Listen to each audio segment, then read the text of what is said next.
And tonight we're also learning more about a deadly shooting in an LGBT nightclub in Colorado. A gunman opened fire at Club Q in Colorado Springs, killing 5, including a Broken Arrow native.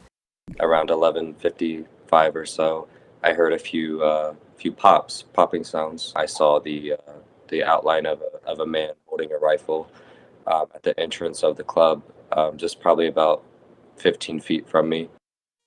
Police identified the suspect as 22-year-old Anderson Lee Aldrich. The shooting lasted minutes. Authorities say 2 club goers stopped the shooter from continuing his rampage.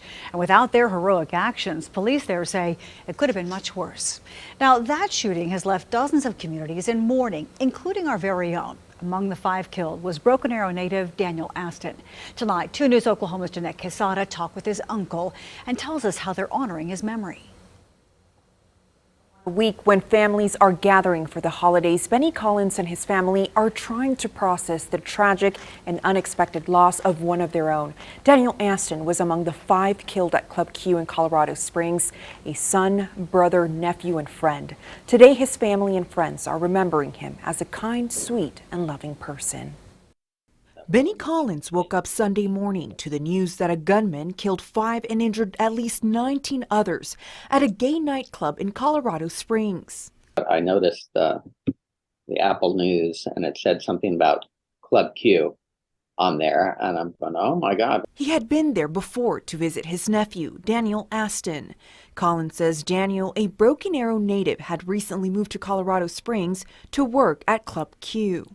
When Collins learned the news, he called his sister, Daniel's mother, who told him Daniel had been shot. They didn't think he was one of the people who were dead. Collins says Daniel's mother went to the hospital but was not allowed to see him. He says they were hopeful. But after she went home, and she was there, and then she called me and said they came to her door and told her that he was deceased. News, he says, has been heartbreaking and very difficult to process. I'm just brokenhearted at this time. I'm just kind of numb and don't know really how to, what do you do? I mean, it's really hurt, real devastating.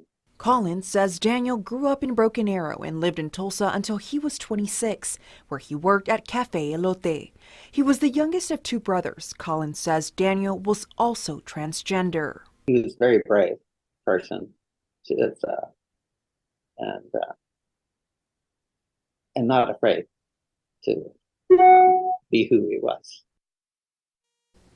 And the suspect in that shooting is being held tonight in Colorado on murder and hate crime charges. Closer to home, Tulsa police tell me they are increasing daily patrols at the Oklahoma Equality Center, Majestic, and Tulsa Eagle, while also staying in contact with their employees.